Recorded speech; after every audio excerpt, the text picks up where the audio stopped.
শুরুতে চোখ রাখবো যে খবরে। একদিনে রাজ্যে করোনা আক্রান্ত হয়ে মৃত 144 জন। করোনা সংক্রমিত হয়ে রাজ্যের রেকর্ড মৃত্যু। রাজ্যে 24 ঘন্টায় আক্রান্ত 19,511 জন। প্রতিনিধি ঝিলাম করঞ্চাই এই মুহূর্তে টেলিফোনে রয়েছেন আমাদের সঙ্গে।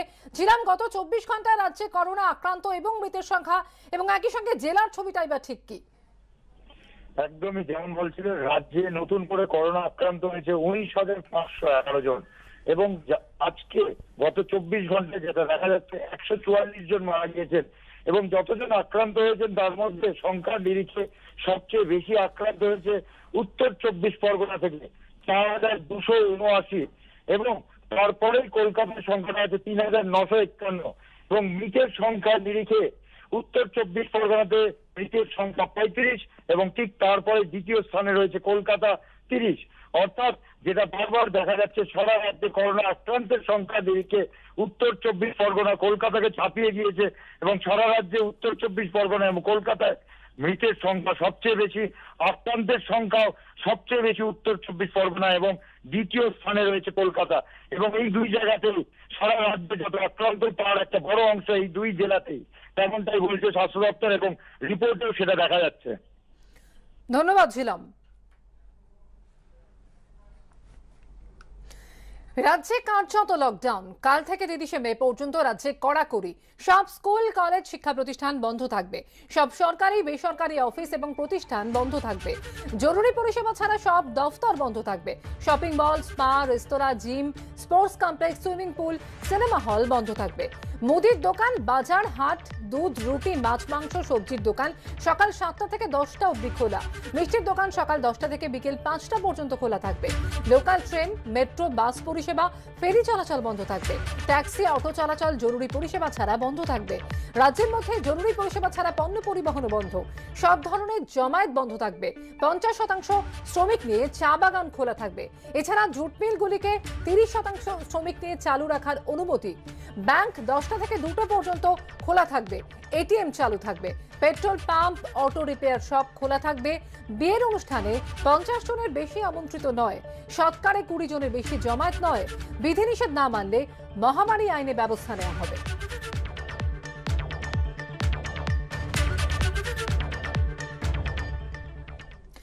চিকিৎসক শ্যামাশিস বন্দ্যোপাধ্যায় ঠিক কি জানাচ্ছেন এ প্রসঙ্গে শুনবো। বিভিন্ন সিচুয়েশন অনুযায়ী সরকার যে ডিসিশনটা করেছেন, ট্রেন বন্ধ হয়েছে, তারপরে নেক্সট স্টেজেতে লকডাউন, কোনোভাবে আমাদের এই মানুষ থেকে মানুষের মধ্যে সংক্রমণের এই ব্যাপারটাকে আটকাতে হবে। বহু বলা সত্ত্বেও হয়তো মানুষজনেরা এখনো ঠিক সোশ্যাল ডিস্টেন্সিং বা এই ব্যাপারগুলো ঠিক মতো আমাদের মানুষেরা করতে পারছেন না।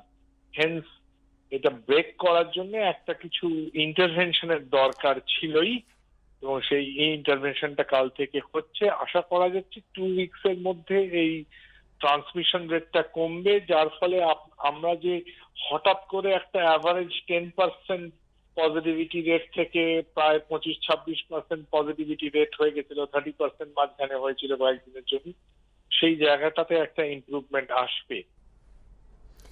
এবারে শোনাবো চিকিৎসক অপূর্ব ঘোষ ঠিক কি জানাচ্ছেন। এটা ছাড়া তো কোনো উপায় ছিল না, কারণ আমরা মানুষ যারা তারা অহেতুক বাইরে বেরোচ্ছিলাম। বাইরে বেরিয়ে আমরা ইনফেকশন নিয়ে এসে ঘরের ভিতরে ঢোকাচ্ছিলাম, একজন আরেকজনকে ইনফেক্ট করছিলাম। এই পরিবেশটাতে আমরা যেটা দেখলাম এই লকডাউনে, বেশ কিছু বয়স্ক মানুষ তাদেরকে আমাদের হারাতে হলো। এই মৃত্যু মিছিল আটকাতে গেলে এছাড়া আর কোনো উপায় ছিল না, আর নেই। কি করা যেতে পারে? মানে কেউ যদি সাজেশন দিতে পারে না এইটা করলে ভালো হবে, আমি তাদেরকে বলবো তাহলে তোমরা সাজেশনটা দাও যে লকডাউন না করে তুমি এইটা করো, তাহলে তোমার ভালো হবে। আগামীকাল থেকে শুধুমাত্র সকাল 7টা থেকে 10টা পর্যন্তই খোলা থাকবে বাজার। মানিকতলা বাজারের আজকের ছবিটা ঠিক কি তুলে ধরেছেন আমাদের প্রতিনিধি অরিত্রিক ভট্টাচার্য। রাজ্যের কোভিড পরিস্থিতি সামলাতে আরও কড়া রাজ্য। আগামীকাল রবিবার থেকে প্রায় লকডাউনের মতো একটা পরিস্থিতি তৈরি করা হচ্ছে রাজ্যে এবং তার মধ্যে অবশ্যই থাকছে বাজার। খুচরো বাজার দোকানের যে ব্যবস্থা সেগুলোও কিন্তু নতুন বিধি তৈরি হচ্ছে। এর আগে যে বিধি তৈরি হয়েছিল তাতে বলা ছিল সকালে 3 ঘন্টা এবং বিকেলে 2 ঘন্টার জন্য বাজার এবং খুচরো দোকানগুলি খোলা থাকবে, যেগুলো মুদি বা নিত্য প্রয়োজনীয় জিনিসের যে দোকান।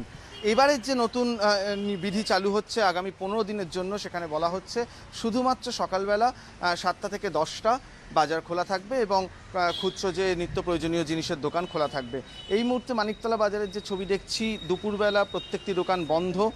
যে পরিস্থিতি থাকবে, দুপুরে তো বন্ধ থাকবেই, বিকেলে যে নতুন করে 2 ঘন্টার জন্য বাজার খুলছিল সেটাও কিন্তু বন্ধ থাকবে। বিভিন্ন বাজারের যারা ব্যবসায়ী রয়েছে বা সমিতি রয়েছে তাদের সঙ্গে যখন কথা বলছিলাম, তারা যেটা জানাচ্ছেন যে রাজ্য সরকার লকডাউনের যদি ব্যবস্থা করেন, আংশিক লকডাউনের ব্যবস্থা করেন, যেভাবেই তারা এগোতে চাইবেন সেই সিদ্ধান্তকে তারা স্বাগত জানাচ্ছেন। 3 ঘন্টার বাজার নিয়েও তাদের কোনো সমস্যা নেই, কিন্তু তাদের একটি চিন্তা যে এই 3 ঘন্টার বাজারে ভিড়টাও কিন্তু অনেকটা বাড়তে পারে। সেক্ষেত্রে সেই সময়ের ভিড় আটকানোর জন্য প্রশাসনিক সহযোগিতা তাদেরও অত্যন্ত জরুরি, তারা জানিয়েছেন। পাশাপাশি যারা বাজারে বিক্রেতারা রয়েছেন, বিভিন্ন দোকানদাররা রয়েছেন, তাদের কাছে বার্তা পৌঁছানো হচ্ছে প্রয়োজনে স্বেচ্ছাসেবক নামিয়ে 3 ঘন্টার ভিড়কে নিয়ন্ত্রণ করে সঠিকভাবে মানুষের কাছে পরিষেবা দেওয়ারও চেষ্টা চালাচ্ছেন তারা। ক্যামেরায় দীপ্তেন্দু চক্রবর্তীর সঙ্গে অরিচিক ভট্টাচার্য, এবিপি আনন্দ, কলকাতা।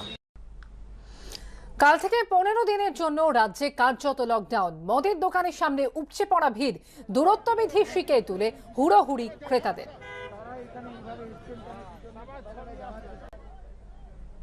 কোভিড সংক্রমণ রোধ করার জন্য রাজ্য সরকার তৎপর হয়েছে। রাজ্য সরকার কড়াকড়ি ব্যবস্থা গ্রহণ করা হয়েছে, কার্যত লকডাউন আগামীকাল সকাল 6টা থেকে। কিন্তু তার আগে মদের দোকানের সামনে যে লাইন, আমরা রয়েছি সার্ভে পার্ক থানার অন্তর্গত হাইল্যান্ড পার্কে, এখানে কিন্তু একেবারে দীর্ঘ লাইন পড়েছে। শুধু তাই নয়, যে একে অপরের ওপরে উঠে আসছে যে সামাজিক দূরত্ববিধি, সেই সামাজিক দূরত্ববিধি কিন্তু এখানে মানা হচ্ছে না।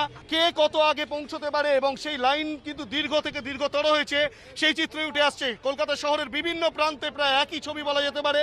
সেই ছবিরই এক টুকরো সার্ভে পার্ক থানার অন্তর্গত হাইল্যান্ড পার্ক অঞ্চলে, যেটা দেখা যাচ্ছে যে সার্ভিস রোড, ইএম বাইপাসের যে সার্ভিস রোড রয়েছে হাইল্যান্ড পার্কে, সেই সার্ভিস রোড কার্যত কিন্তু প্রায় বন্ধ হয়ে গিয়েছে। যান চলাচল প্রায় স্তব্ধ বলা যেতে পারে, যান চলাচল হচ্ছে না বলেই বলা যেতে পারে। ক্যামেরা পার্সন অভিজিৎকে বলবো আরো একবার দেখা যায় যে সেই দীর্ঘ লাইন এবং এই দীর্ঘ লাইনের কারণবশত যান চলাচল প্রায় স্তব্ধ হয়ে গিয়েছে।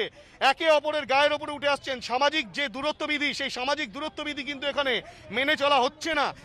যেটা দেখা যাচ্ছে যে একে অপরের গায়ের সঙ্গে প্রায় ঘেঁষাঘেঁষি করে দাঁড়িয়ে রয়েছে। আমরা কথা বলে নেব একজনের সঙ্গে। আপনারা যে দাঁড়িয়ে রয়েছেন, করোনা সংক্রমণের জন্য সবচেয়ে বড় বিষয় যে দূরত্ববিধি বজায় রাখতে না, হচ্ছে না। তারপরেও লাইনে দাঁড়াতে হবে। কিছু করার নেই। আমরা আগের বছর আমি একটা যেটা 500 টাকা বোতলটা 2000 টাকা দিয়ে কিনেছি। সুতরাং বুঝতেই পারছো যে বেশি দামে ব্ল্যাক হওয়ার সম্ভাবনা, সেই দাম বেশি যাতে দিতে না হয়, সে কারণে কিছু করার নেই। করোনার সংক্রমণ তাদের কাছে বড় বিষয় নয়, বড় বিষয় হচ্ছে লাইনে এগিয়ে গিয়ে যে জিনিসের জন্য তারা দাঁড়িয়ে রয়েছেন, সেই মদের লাইনে সেই মদ পাওয়াটাই তাদের কাছে বড় হয়ে উঠেছে। সেই চিত্রই উঠে এসেছে। দীর্ঘ লাইন গোটা হাইল্যান্ড পার্ক জুড়ে, এবং সেই লাইনকে মেনটেন করার জন্য পুলিশের যে ভূমিকা বা পুলিশের যে নজরদারি, তা কিন্তু চোখে পড়ছে না এই সার্ভে পার্ক থানা অঞ্চলের হাইল্যান্ড পার্কে। ক্যামেরায় অভিজিৎ দাসের সঙ্গে হিন্দল দে, এবিপি আনন্দ, কলকাতা। সকাল 10টা থেকে বিকেল 5টা পর্যন্ত খোলা থাকবে মিষ্টির দোকান। বেলা 12টা থেকে দুপুর 3টে পর্যন্ত খোলা থাকবে গয়না কাপড়ের দোকান। সম্পূর্ণ লকডাউনের পক্ষে সওয়াল করলেন চিকিৎসকদের একাংশ। সবচেয়ে ভালো হতো কমপ্লিট লকডাউন করে দিলে, যেরকম আমরা গত বছরে করেছিলাম। আমরা ডাক্তার হিসেবে সেটাই চাইবো, কিন্তু যারা আবার এটা ইমপ্লিমেন্ট করছেন তাদের দুটো ব্যালেন্সে রাখতে হয়। একদিকে তাদের স্বাস্থ্য রাখতে হয়, ঠিক আর একদিকে মানুষের মন, তাদের সোশ্যাল নিড, কালচারাল নিড এবং ইকোনমিকে বাঁচিয়ে রাখার লড়াই করতে হয়। আমার মনে হয় এই দুটো মিলিয়ে তারা একটা ব্যালেন্সে এগুলো নিড হিসেবে রেখেছেন। তবে যদি সংক্রমণ আরও বাড়তে থাকেন, আমরা যেরকম গত 2 সপ্তাহে দেখেছিলাম আরেকটু কম লকডাউন ছিল, একটু বেশি লকডাউনে গেল। যদি সংক্রমণ বাড়তে থাকে, নিশ্চয়ই বিশেষজ্ঞ কমিটির এটাই রেকমেন্ডেশন থাকবে কমপ্লিট লকডাউন। আর একটা জিনিস, এগুলো খোলা থাকলেও যদি বাস বন্ধ থাকে তাহলে ভিড় হওয়ার সম্ভাবনা কম। কেবলমাত্র যাদের প্রয়োজন তারাই হয়তো যাবেন। তবে আমি নিশ্চিত যে যারা এটা ডিক্লেয়ার করেছেন তাদের মাথাতে ব্যাকআপ প্ল্যান থাকবে। যদি সংক্রমণ বাড়ে তাহলে এটাকেও বন্ধ করতে হতে পারে। যে জরুরি পরিষেবা বলতে যা বুঝি আমরা, তার মধ্যে নিশ্চয়ই হাসপাতাল পড়ে, তার মধ্যে বিদ্যুৎ পড়ে, তার মধ্যে জল পড়ে, তার মধ্যে অ্যাম্বুলেন্স পড়ে, তার মধ্যে দুধ হতে পারে, শিশুদের আমাদের দুধের প্রয়োজন হয়, কিন্তু কি করে সেখানে মিষ্টির দোকান, আমরা এর আগেও দেখেছি যে গয়নার দোকান খোলা থাকবে, সেটা কি জরুরি সেটা আমরা জানি না। এখন তো দেখলাম মিষ্টির দোকান, শাড়ির দোকান, সেটাকে এর আওতা থেকে মানে বাদ রাখা হয়েছে। আমরা জানি না কোন জনস্বাস্থ্য বিশেষজ্ঞরা সরকারকে এরকম মানে মতামত দিয়েছেন যে এগুলোকে খোলা রাখতে হবে এবং এগুলো হচ্ছে জরুরি পরিষেবা। রাজ্যে ঊর্ধ্বমুখী করোনার গ্রাফ, সেই সঙ্গে বাড়ছে মৃত্যু। চলতি মাসে এখনো পর্যন্ত মৃত্যু হয়েছে 1648 জনের। চিকিৎসকদের একাংশের মতে যে পরিমাণ মানুষ আক্রান্ত হচ্ছে তাতে মৃত্যুহার বৃদ্ধি পাওয়া স্বাভাবিক। মহামারীর এমন বিভৎস চেহারা গত 100 বছরে দেখেনি ভারতবাসী। শ্মশান থেকে সমাধিস্থলে দিনরাত সারাদিন মৃতদেহের লাইন। পরিজনের শেষকৃত্যের জন্য ঘন্টার পর ঘন্টা অপেক্ষা করতে হচ্ছে বাড়ির লোকেদের। এখনো পর্যন্ত 2.5 লক্ষের বেশি দেশবাসীর প্রাণ কেড়ে নিয়েছে করোনা ভাইরাস। এ রাজ্যে এখনো পর্যন্ত মোট মৃতের সংখ্যা 13,000 ছুঁই। করোনার দ্বিতীয় ঢেউ আছড়ে পড়ার পর থেকে মৃত্যু মিছিল যেভাবে দীর্ঘ হচ্ছে তা দেখে রীতিমতো উদ্বিগ্ন বিশেষজ্ঞরা। এ রাজ্যেও মৃতের সংখ্যা যেরকম লাফিয়ে লাফিয়ে বাড়ছে তাতে অনেকেই আতঙ্কিত। গত 11 দিন ধরে রাজ্যে প্রতিদিন 100-র বেশি করোনা আক্রান্তের মৃত্যু হচ্ছে। শুধু এই 11 দিনেই রাজ্যে মৃত্যু হয়েছে 1356 জন করোনা আক্রান্তের। মৃতের সংখ্যাটা কিভাবে বাড়ছে সেটা পরিষ্কার হয়ে যাবে একটা পরিসংখ্যানের দিকে চোখ রাখলেই। গোটা মার্চ মাসে পশ্চিমবঙ্গে 61 জন করোনা আক্রান্তের মৃত্যু হয়েছিল। এপ্রিল মাসে এই সংখ্যাটা 1 লাফে বেড়ে হয় 1015, আর মে মাসে শুধু প্রথম 2 সপ্তাহেই রাজ্যে 1648 জনের মৃত্যু হয়েছে। দ্বিতীয় ঢেউয়ে করোনার ছোবল যে কতটা বিষাক্ত তা মৃত্যুর সংখ্যা থেকে স্পষ্ট। নিমতলা শ্মশানে প্রতিদিন 100-র কাছাকাছি দেহের শেষকৃত্য হচ্ছে। শ্মশানের চাতাল ছাড়িয়ে বাইরে এসে যাচ্ছে মৃতদেহের লাইন। টোকেন নিয়ে ঘন্টার পর ঘন্টা অপেক্ষা করতে হচ্ছে পরিজনদের। 6ষ্ঠ দিনের মাথা থেকে যদি কারোর জ্বরের স্পাইক আসতে থাকে, 6ষ্ঠ দিনের মাথা থেকে যদি কাশিটা বাড়তে থাকে, এটা হচ্ছে সবচেয়ে ওমিনাস সাইন। স্যাচুরেশন এর পরে ফল করবে।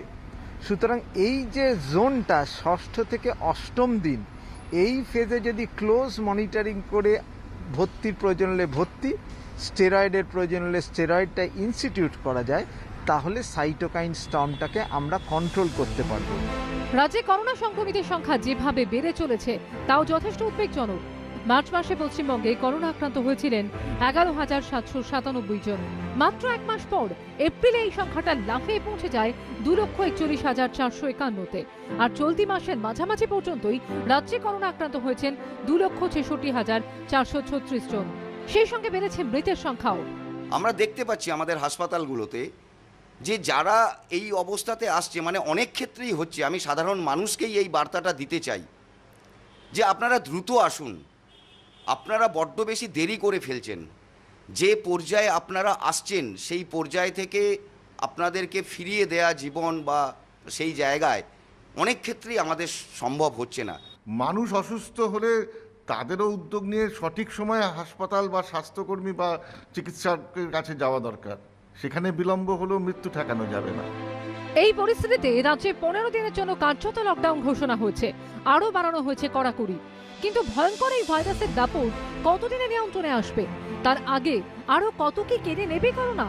একরাশ আশঙ্কার সঙ্গে এই প্রশ্নই উকি দিয়ে যাচ্ছে মানুষের মনে। সন্দীপ সরকার ও ছিলাম করঞ্জায়ের রিপোর্ট, এবিপি আনন্দ, কলকাতা। সামান্য কমলেও দেশে দৈনিক সংক্রমিত 3.25 লক্ষের বেশি। টানা 4 দিন পর মৃত্যুর সংখ্যা 4,000-এর নিচে। এই অবস্থায় ভারতের পরিস্থিতি নিয়ে উদ্বেগ আরও বাড়িয়ে বিশ্ব স্বাস্থ্য সংস্থার সতর্কবার্তা, গত বছরের তুলনায় আরও বাড়বে মৃত্যু। করোনা সংক্রমণের দ্বিতীয় ঢেউয়ে ঝাড়খণ্ড দেশ।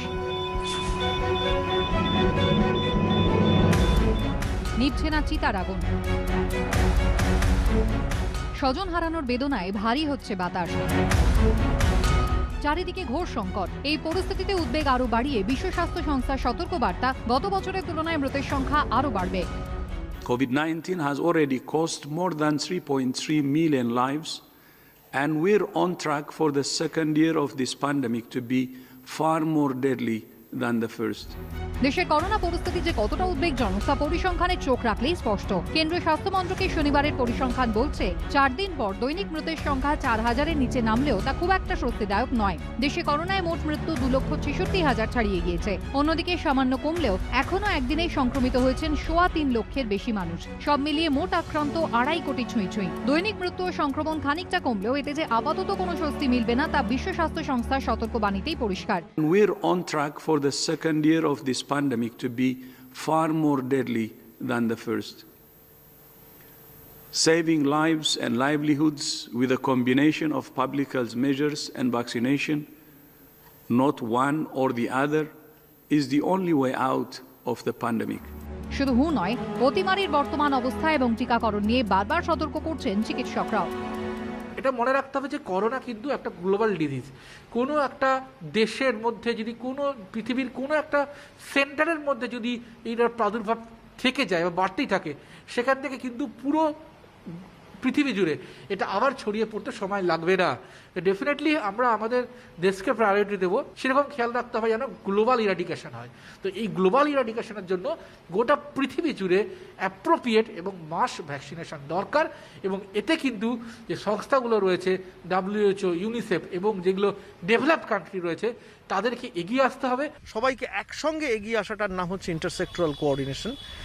সেখানে ওষুধের যোগান যেমন থাকবে, ভ্যাকসিনেশনের ব্যবস্থা তেমন থাকবে, তেমনি কি রেস্ট্রিকশন রাখতে হবে সেটাকেও ঠিকভাবে মানা হচ্ছে কিনা সেটা দেখতে হবে। তবে গিয়ে কিন্তু এটার একটা টোটাল এফেক্ট আমরা দেখতে পাবো। কমপ্লিট ভ্যাকসিনেশন অর্থাৎ যে কটা ডোজ দেওয়ার কথা সে কটা ডোজ দিতে হবে, প্রত্যেককে দিতে হবে, খুঁজে তার দুয়ারে গিয়ে দিতে হবে। দুয়ারে ভ্যাকসিনেশন বলে একটা প্রোগ্রাম আমরা ভাবতেই পারি। এইগুলো করলে পরে তার মনে হয় WHO-র কথাবার্তা আমরা মানতে পারবো। তবে এই করোনা কালে ভারতের পাশে এসে দাঁড়াচ্ছে বিভিন্ন দেশ। এদিনই কাজাখস্তান থেকে ভারতে এসেছে 105টি ভেন্টিলেটর, 7.5 লক্ষ মাস্ক, রেসপিরেটর এবং অন্যান্য চিকিৎসা সরঞ্জাম। করোনা পরিস্থিতি নিয়ে 17 তারিখ দেশের সব রাজ্যের শিক্ষা সচিবের সঙ্গে ভার্চুয়াল বৈঠক করবেন কেন্দ্রীয় শিক্ষামন্ত্রী রমেশ চন্দ্র পোখরিয়াল। করোনার অতিমারির সঙ্গে উদ্বেগ বাড়াচ্ছে ব্ল্যাক ফাঙ্গাসও। উত্তরাখণ্ডের দেহরাদুনের দুন হাসপাতাল ও ম্যাক্স হাসপাতালে মোট 4 জন রোগী চিকিৎসাধীন। এই অবস্থায় উত্তরাখণ্ডের স্বাস্থ্য সচিব টুইটে জানিয়েছেন, ব্ল্যাক ফাঙ্গাসের সংক্রমণ রোধে প্রয়োজনীয় ব্যবস্থা নেওয়ার জন্য টেকনিক্যাল কমিটিকে বলা হয়েছে। জিলাম করঞ্জয়ের রিপোর্ট, এবিপি আনন্দ।